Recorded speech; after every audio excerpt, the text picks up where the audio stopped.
안녕하세요. 안녕하세요. 예, 반갑습니다.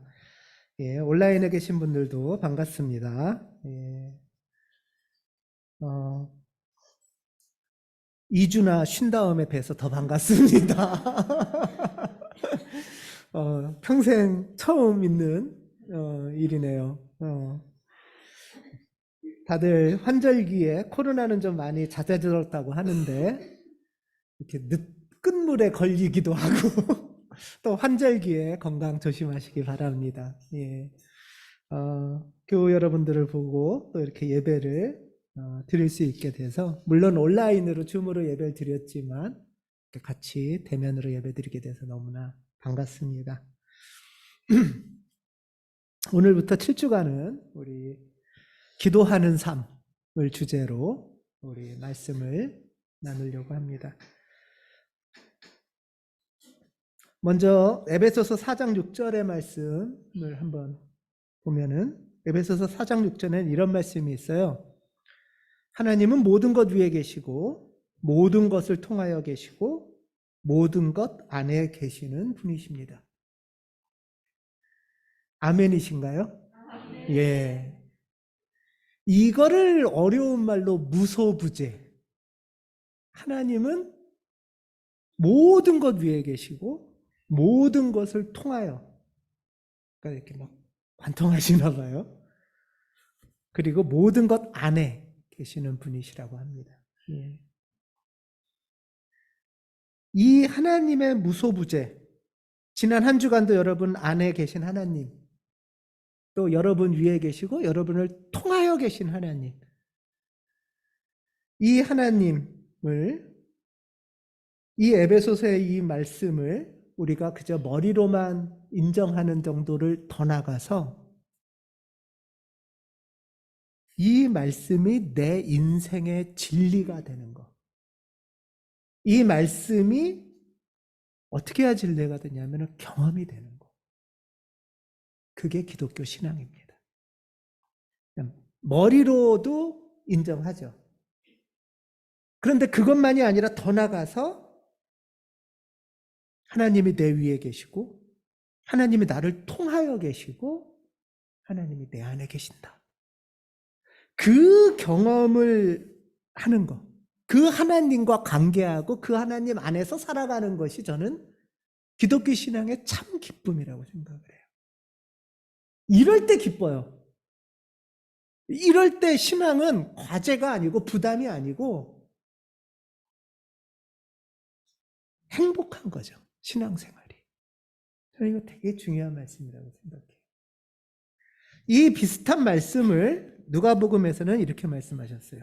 누가복음 20장 38절에 보면 모든 사람은 하나님과의 관계 속에서 살고 있다. 우리 지난주에 내 위에 하나님 계시고 나를 통하여 계시고 내 안에 계신 하나님, 다시 말하면 누가복음의 말씀에 의하면 하나님, 나의 지난주의 삶은 하나님과의 관계 속에서 살고 있는 거죠. 사실 나만이 아니라 여기에는 모든 사람이니까 예외가 없어요. 사람 안에. 왜? 하나님은, 사람은 모든 하나님의 피조물이니까.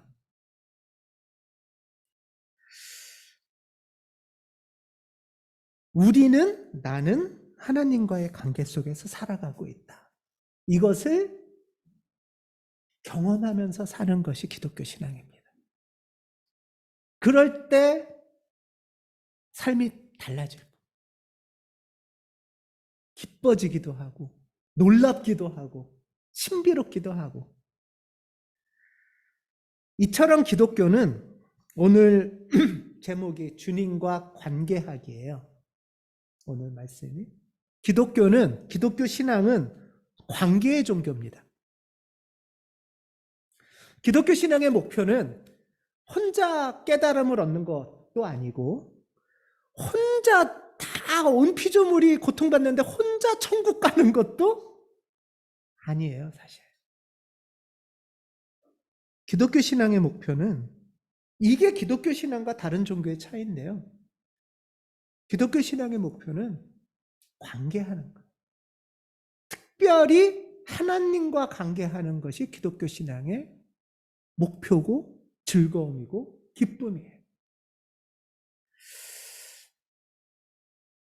이 경험을 시로 노래한 것이 오늘 노래했던 시편 139편이에요. 오늘 노래도 시편 139편이고 성시교독도 139편이었어요. 이 시인은 주님이 제 위에 계시고 주님이 저를 통하여 계시고 주님이 제 안에 계십니다. 저는 모든 삶이 하나님의 관계 속에서 살아갑니다라는 것을 머리로만이 아니라 경험으로 고백한 것이 시편 139편이에요. 7절에 보면 이렇게 나오죠. 제가 주님의 영을 피해서 어디로 가며 주의 얼굴을 피해서 어디로 도망치겠습니까? 도망치고 싶었나 봐요. 어떻게 보면 하나님이 언제나 내 머리 위에 있고 날 통하여 계시고 내 안에 계시고 부담스러워. 그쵸? 부담스럽지 않으세요? 밥 먹을 때도 계시다고 그러고 막 사람하고 땡깡 피고 싸울 때도 계시다고 그러고.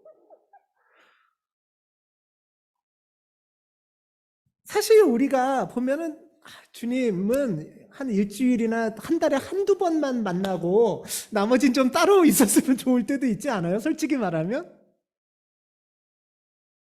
주님의 영을 피하고 싶었나 봐요, 이 시인도. 이만큼은 그냥 하나님 없이 내 혼자 좀 맘대로 좀 살고 그러다가 힘들면 요 정도는 잠깐 만나는 그걸 바랬는데 그래서 도망갔었는데 이 시인이 가봤는데 8절에 뭐래요? 제가 하늘로 올라가더라도 주께서는 거기시고 여기 하늘이라는 거는 좋다는 뜻이 아니에요. 저 산꼭대기 높이 올라가도 막 한라산, 백두산, 히말라야 꼭대기 올라가도 주께서 거기 계시고 수월의 자리를 펴더라도 계시더라는 거예요. 수월이라는 거는 깊은 골짜기일 수도 있고요. 캄캄한 어떤 인생의 상태일 수도 있겠죠. 그런데 하늘 꼭대기 올라가고 깜깜한 자리에 있어도 차라리 그게 낫지 하나님한테서는 좀 피하고 싶기도 한 거예요. 때에 따라서는. 그렇게 해서 여기저기 도망다녀 봤는데도 주님 피할 수가 없구나. 계시구나. 이 에베소서의 말씀이나 누가복음의 말씀을 정말 경험하며 사는 거죠. 이 시인이. 차라리 그 경험 안 했으면 좋겠다 싶은데도 하나님의 은총 가운데 제가 동력 너머로 날아가거나 바다 끝 서쪽으로 가서 그것에 숨을지라도 사실 피하고 싶고 숨고 싶다는 거는 나 좀 건들지 마세요 뭐 이런 걸 수도 있잖아요. 근데 나 좀 건들지 마세요 할 때는 내 맘대로 하고 싶어요 할 때도 있지만 수월에 있다는 건 그게 아니고 그냥 다 포기하고 살래요. 아무 희망도 없고 내 인생 그냥 망가지든 말든 되든 말든 이런 마음일 수도 있는 거예요.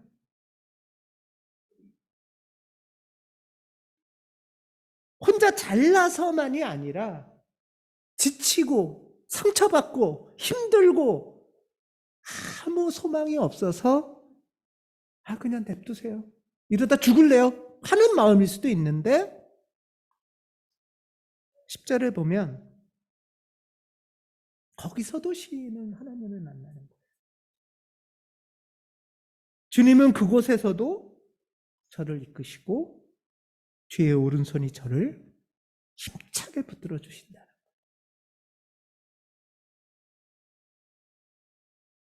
이러려고 주님이 쫓아다니신다는 거죠. 이러려고.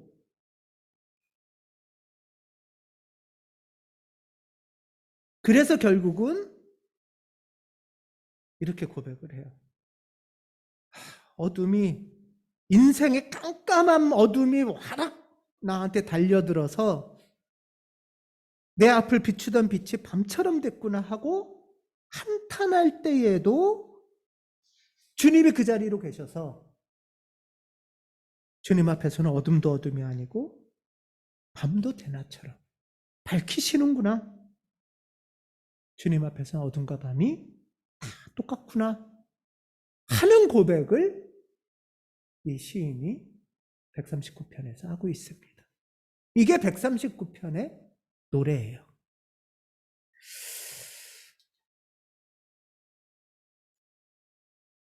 하나님이 내 인생에 어디에도 포기하지 않고 계시다는 그 고백이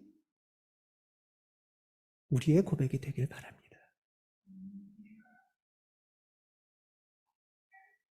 관계한다는 것, 하나님하고 관계한다는 것, 또는 하나님만이 아니라 관계하며 산다는 것은 우리가 해야 될 어떤 과제가 아니라 사실은 우리 실존적으로 우리 내면에서부터 내가 진짜 바라는 거예요. 정말 내가 관계하며 살길 바라는 거예요. 그게 사람의 존재예요. 우리 사람은 관계하는 존재로 만들어졌어요. 우리가 연애를 왜 그렇게 하고 싶어 합니까? 왜 그렇게 연애를 하고 싶어요? 악착같이 소개팅 하려고 하잖아요. 사랑하고 싶어 하고. 왜 그렇게 혼자서 술 먹지? 친구를 꼭 불러서 술 먹으려고 해요. 친구를, 우정을 맺고 싶고, 선후배를 만나고 싶고, 이게 우리의 존재인 거예요. 용선서우는 왜 아기를 갖다가지고 아기랑 저렇게 이쁘게 왜 저러고 살겠어요? 힘들어 죽겠는데. 그게 우리의 본래 삶의 조건이라는 거예요. 이런데 이 사람과 사람의 관계가 어렵고 우리가 하나님하고의 관계가 어려우니까 누구하고라도 관계를 해야 되니까 대체품이라도 찾아요. 예를 들면 대표적인 대체품이 뭐죠? 요즘은 반려동물이에요. 막 목숨을 걸잖아요, 그냥. 의료보험도 안 되는데 맨날 병원 데리고 다니고.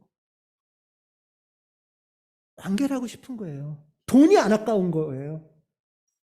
반려견이 안 되면 하다못해 무생물이라도 애착베개도 있고 이불도 있고 옷도 있고 애정 물건이라도 있는 거죠. 그게 우리 사람의 모습이에요. 그래서 관계학이라는 거는 관계하는 인간. 인간은 어떤 인간이냐? 관계하는 인간이에요. 이렇게 만들어졌고 태어났고 특별히 그 중에서 가장 내면의 깊이 목마름으로 찾아가고 싶은 관계는 하나님하고 관계하는 거예요. 그게 우리의 만들어진 인간의 실존이에요. 인간은 그래서 종교적인 존재예요. 십자가의 성요한이라는 분은 이런 유비를 쓰는데요. 비유를 쓰는데요. 이제 땅이 있고 땅에 돌멩이가 있어요. 그러면 이 돌멩이는 땅의 일부잖아요. 이 돌멩이는 땅으로 자꾸 끌려가는 힘이 있대요. 옛날 사람이니까 땅을 떨어뜨리면 돌을 떨어뜨리면 돌이 땅에 이렇게 붙잖아요. 이게 돌이 땅의 일부고 하고 싶은 원리가 있다는 거예요. 이 힘을 뭐라고 부르는 거예요? 중력이죠. 그것처럼 사람도 사람의 마음도 하나님에게로 자꾸 끌려가고 싶은 마음이 본래적으로 있다는 거예요. 왜? 하나님의 존재의 일부기 때문에 우리가. 나도 모르게 하나님한테 가고 싶고 하나님하고 만나고 싶고 하나님하고 관계하고 싶다는 거예요. 그러면서 중력이 아니라 이 당기는 힘을 십자가의 성요한은 사랑이라고 불러요. 사랑. 하나님하고 우리 안에는 또는 관계하는 사람 사이에는 사랑이라는 힘이 작동한다는 거예요. 그래서 당겨질 수밖에 없다는 거죠. 이 사랑이 단절될 때 우리 인간은 불안하고 공허합니다. 소망이 없어지고 막막해집니다.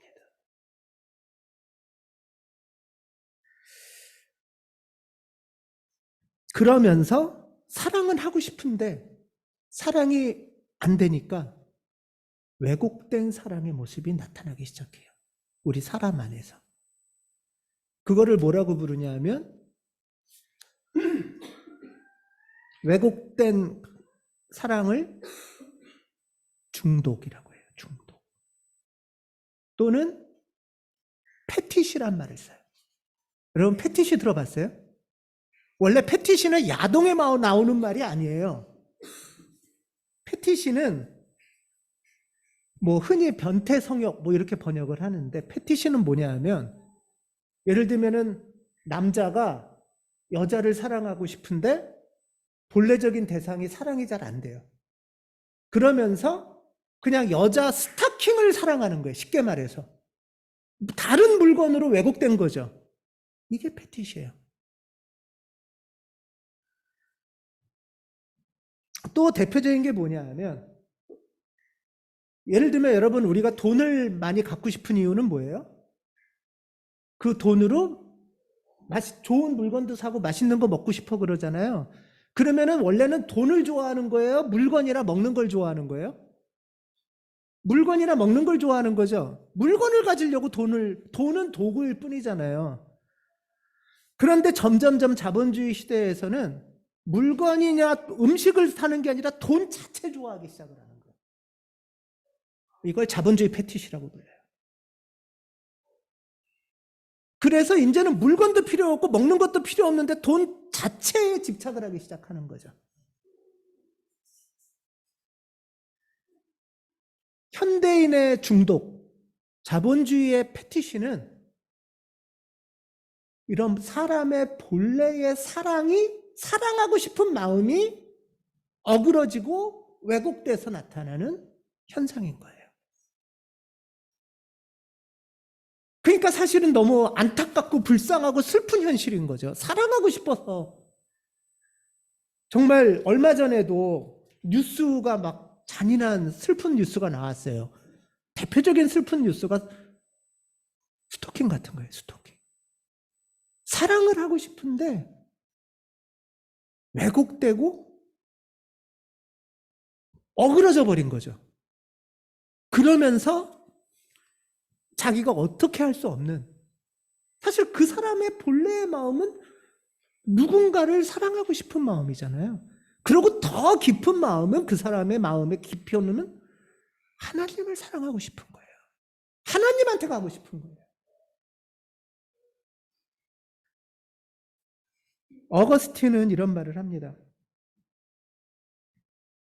하나님은 사람이 하나님을 향하도록 창조하셨다.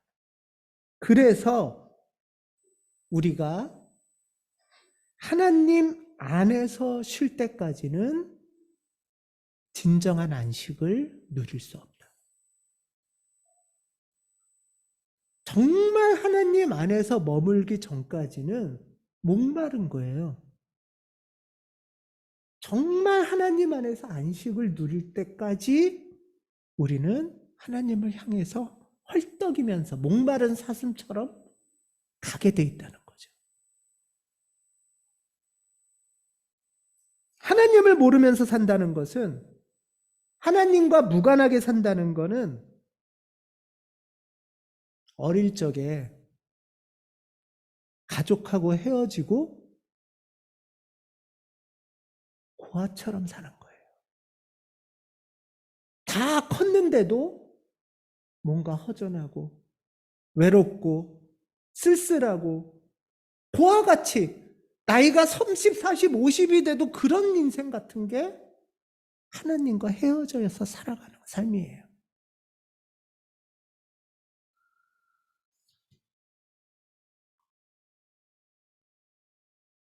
하나님과 관계하는 거, 이것을 위해서 하나님한테 다가가는 거, 하나님의 사랑 안에 머무는 것. 이 본래적인 마음을 이루는 통로는 예배와 기도입니다. 예배와 기도로만 우리가 하나님하고 관계를 할 수 있고 내 본래의 욕망, 실존적 욕망대로 살아갈 수가 있는 거예요. 그래서 기도하는 삶이 그리스도인의 삶이고 나답게 사는 삶입니다. 오늘부터 우리가 7주간은 기도하는 나의 모습을 좀 더 깊이 돌아보려고 해요.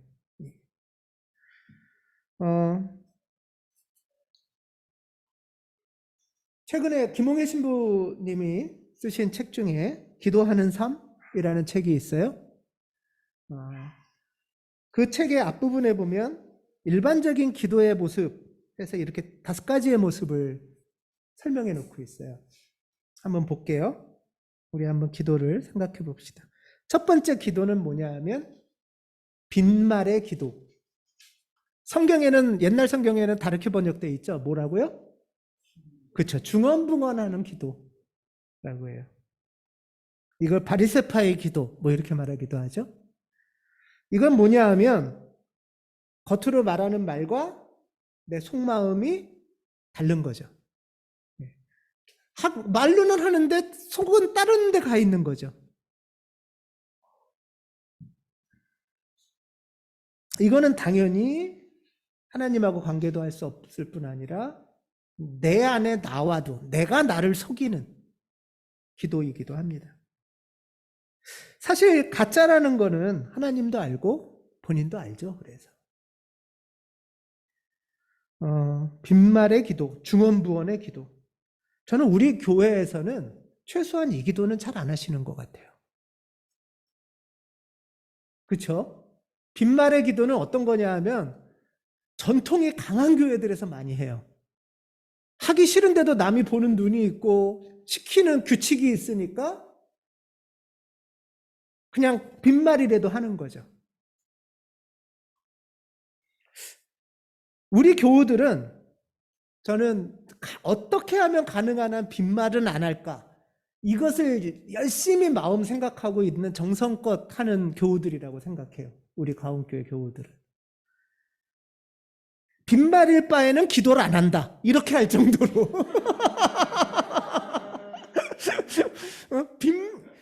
내가 가식적으로 친절할 바에는 거칠게 하겠다. 이게 우리 교회의 특징이에요. 그렇지 않으세요? 그만큼 사실 우리끼리는 우리 안에서는 정직함을 되게 중요하게 여겨요.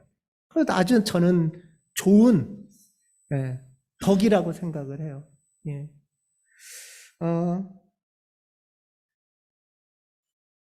근데 빈말의 기도를 할 바에는 아주 안 한다 이러면 안 돼요. 예. 우리가 이제 기도의 전통, 사실 우리 교회를 세운다는, 우리 교회가 벌써 12년이 이제 되는데요. 교회를 개척한다는 건 여러 가지 의미가 있겠죠. 재정적으로도 이제 성장하고 교우들도 성장해 가고, 그 중에 굉장히 중요한 건 뭐냐 하면 교회 안에 우리 교회다운 기도 전통을 세우는 거예요. 기도 전통. 그래서 가온교회에선 가온교우들은 이렇게 기도해. 그게 몸에 익혀지는 거예요. 그런 기회가 저는 이제부터 되기를 바랍니다. 두 번째 기도는 독백의 기도예요.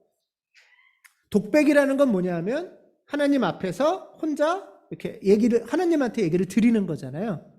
독백의 기도예요. 우리나라에서 익숙한 통성기도나 방언기도 또는 찬양 집회의 큰 찬양, 이런 것들이 독백의 기도일 가능성이 있어요. 이렇게 하나님 앞에 이렇게 속의 마음을 쏟아붓는 거죠. 어떤 면에선 쏟아붓는 거예요. 웅변적일 수도 있어요. 이건 참 좋습니다. 우리가 하는 기도도 이런 기도가 많아요. 참 좋은데 여기서 이제 아쉬운 거는 뭐냐 하면 이렇게 말씀드리고 다 얘기하고 그리고 나서 나 할 얘기 다 하고 나면은 딱 끊고 이제 가는 거예요. 네. 왜? 바쁘니까. 그러니까 그렇게 되면 이제 하나님은 여기 애들 계시고 내 혼자 와서 막 얘기한 다음에 이제 여기 계세요. 그러고 딱 두고서 나오는 거죠. 이렇게 될 가능성이 있다는 거예요. 방언 기도나 이렇게 쏟아붓는 기도가. 이해되시죠? 무슨 말씀인지. 네. 여러분들이 우리 교우들도 이제 이런 기도를 하는 건 좋아요. 많이 하셔야 돼요. 하는데 예를 들면은 뭐 식사 기도를 하든 주의 기도를 하든 아니면 혼자 자기 전에 기도를 하시든 하고 나서 몇 분이 됐든 1분이 됐든 뭐 몇 분이 됐든 하시고 나서 제안 드리는 거는 한 5초? 10초? 정도를 잠깐 머무는 거예요.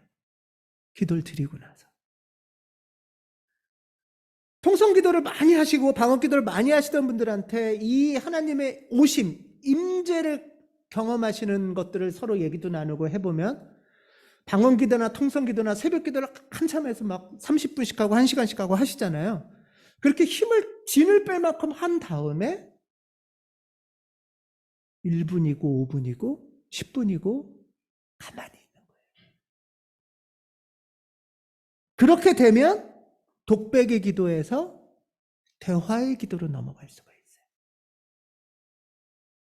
왜? 내가 말씀을 드리고 나서 잠깐 기다리는 순간에 어떤 말씀을 하시기도 하거든요. 이 말씀은 이렇게 어떤 뭐 구절이 떠오를 수도 있고 아니면 소리가 안 들릴 수도 있어요. 대화라고 하지만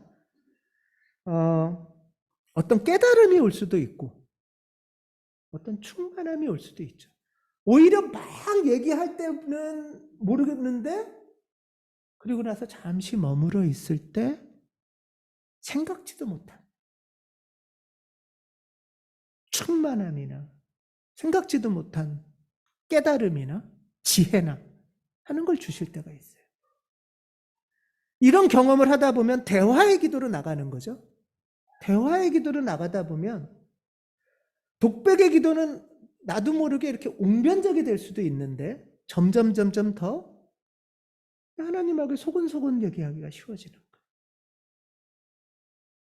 그리고 이거는 자주 회사 출근하는 길에 밥 먹을 때 사람을 만나기 직전에 회의하기 전에 잠깐씩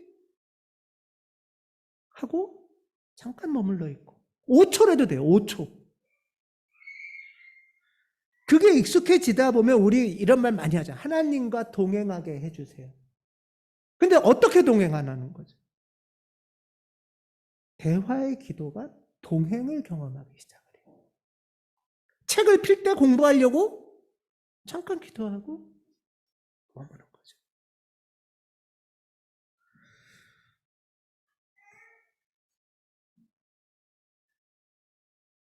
물론 이 대화의 기도를 한참 하다 보면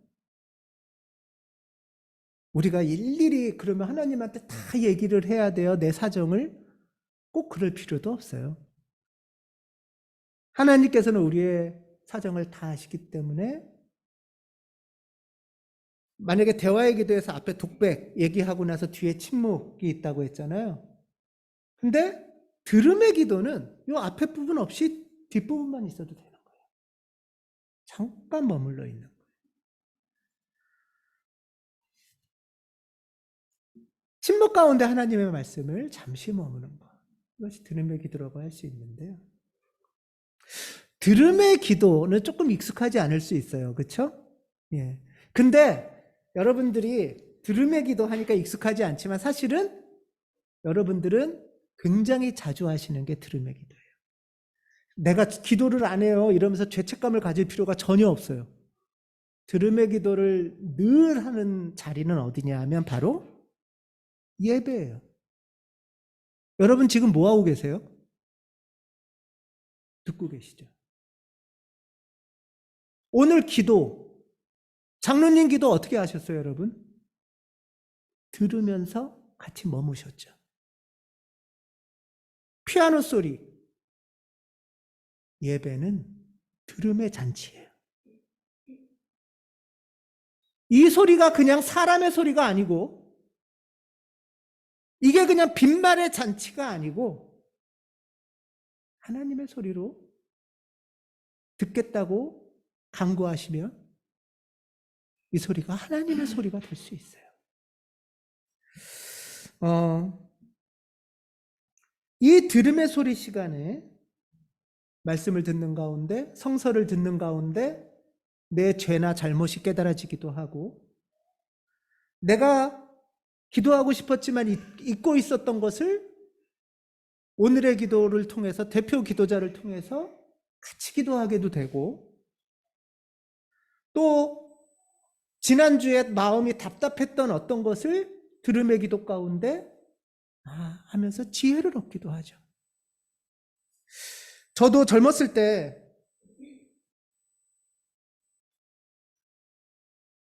부부싸움하고 주일날 예배 갔는데 그럴 때 뭐 말씀을 주시더라고요. 별로 안 듣고 싶은데. 또는 인생에서 굉장히 진지한 답답함을 갖고서 예배를 갔을 때 말씀을 주시고, 그 말씀이 하나님의 말씀으로, 들음의 시간으로, 들음의 기도로 이끄시는 경험을 많이 했습니다.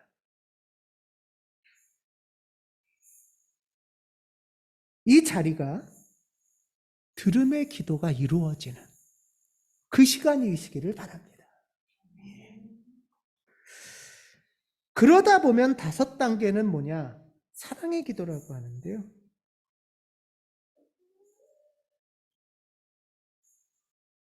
하나님의 사랑의 마음을 바라보고 하나님의 사랑 안에 머무는 것 자체가 기도가 된다는 거예요. 중세의 신비가인 에크하르트는 이런 말을 해요. 하나님께서는 천상에서나 지상에서나 진정 단 한 가지 선물을 잘 받을 수 있도록 다른 모든 선물을 부수적으로 우리에게 주십니다. 그러니까 지상과 천상의 최고의 선물을 주시기 위해서 다른 선물을 부수적으로 주신대요. 사실 그런데 그 진정한 그 선물, 그것은 바로 하나님 자신입니다. 비록 다른 선물들도 주시지만 하나님께서는 당신 자신을 주시기를 좋아하셔서 그것을 위해서 온갖 것을 마련하십니다. 실제로 하나님은 직접 우리에게 오시기를 원하시는 거죠. 우리와 관계하기를 원하시는 거죠. 그게 오늘 요한복음의 말씀인 거예요. 너희는 내 사랑 안에 머물러 있어라.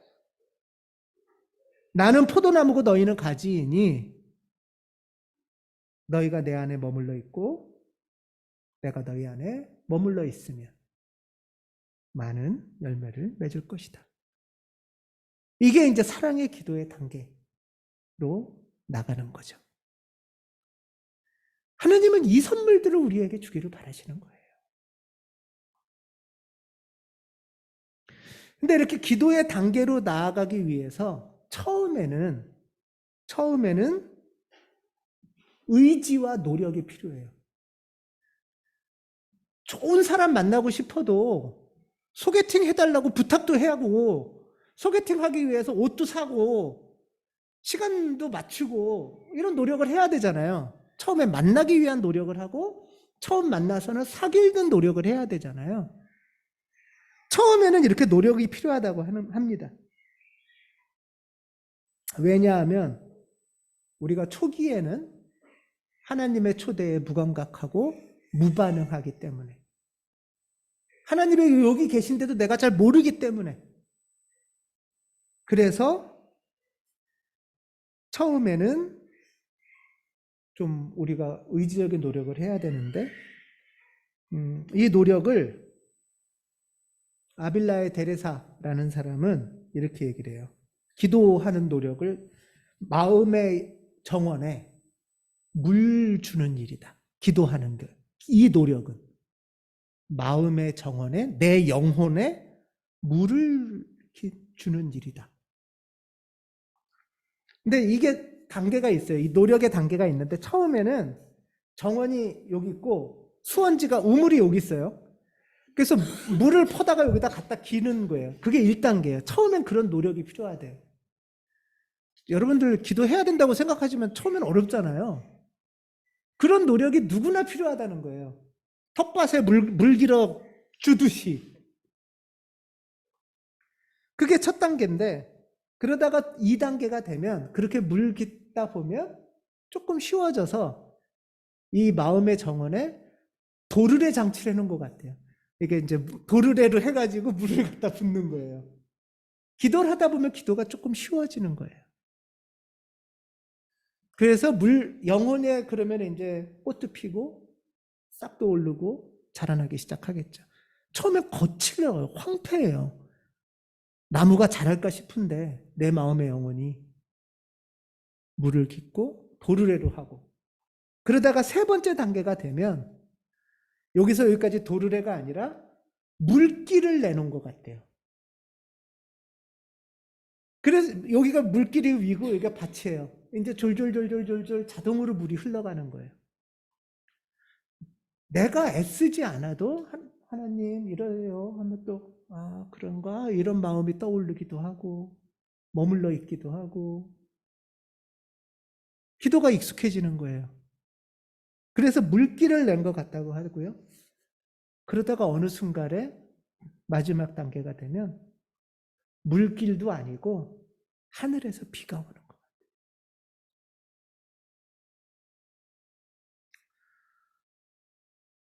아마 기도 가운데, 기도 생활 가운데 여러분들 이런 단계들을 경험해 보셨을 거예요.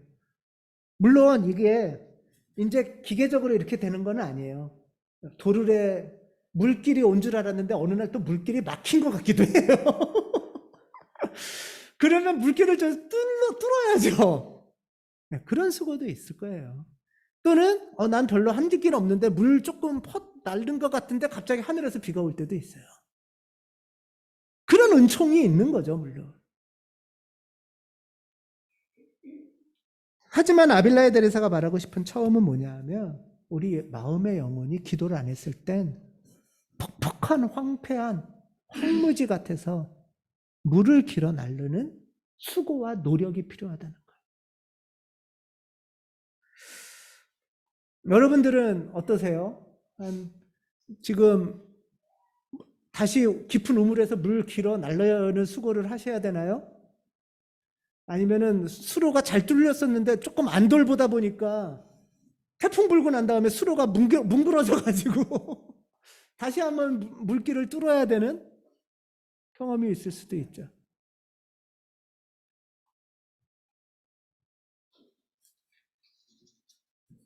한 번 더 김홍일 신부가 쓴 책의 일부를 읽을게요.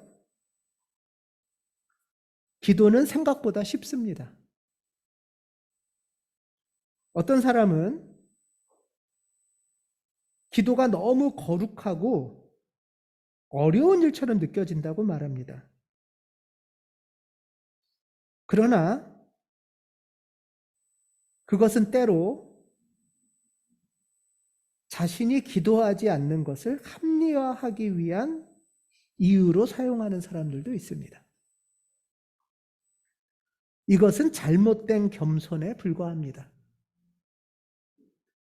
기도하기 위해서 우리가 어떤 신비스러운 방법을 배워야 할 필요는 없습니다. 당신이 가까운 친구와 이야기 나눌 수 있다면 당신은 기도할 수 있습니다. 하나님은 우리의 가장 가까운 친구이시기 때문입니다. 당신이 기도하기 위해서 거룩한 사람이 될 때까지 기다릴 필요는 없습니다. 오히려 기도야말로 우리를 거룩하게 만드는 길이기 때문입니다. 기도를 위해서 당신에게 해줄 수 있는 가장 중요한 조언은 지금 시작하라는 겁니다. 당신이 기도하는 중에 하나님께서 당신의 기도를 인도해 주시고 당신의 기도를 성장시켜 주실 것입니다. 기쁨과 평화를 주실 것이고 마침내 기도가 당신에게 자연스럽고 즐거운 일이 되도록 해주실 것입니다.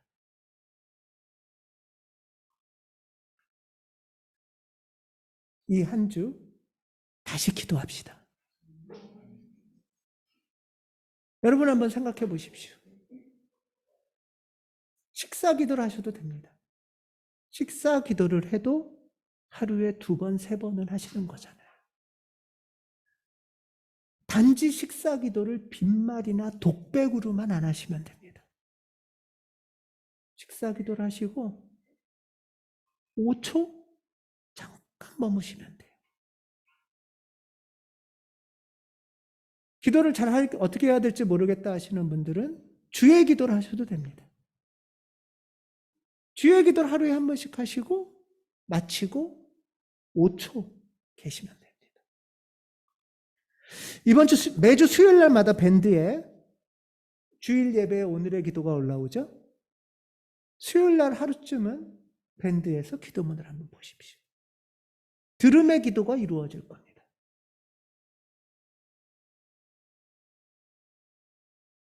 기도하는 한 주간이 되시기를 바랍니다.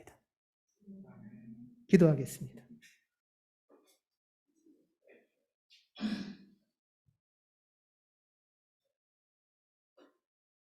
주님 안에 머물기 바랍니다. 엄청 거창하고 거룩하고 대단한 것이 아니라 그저 가만히 짧게 정성껏 주님께 기도하며 살아가길 원합니다. 성령님께서 우리를 기도로 인도하여 주시옵소서. 주 예수 그리스도 이름으로 기도합니다. 아멘.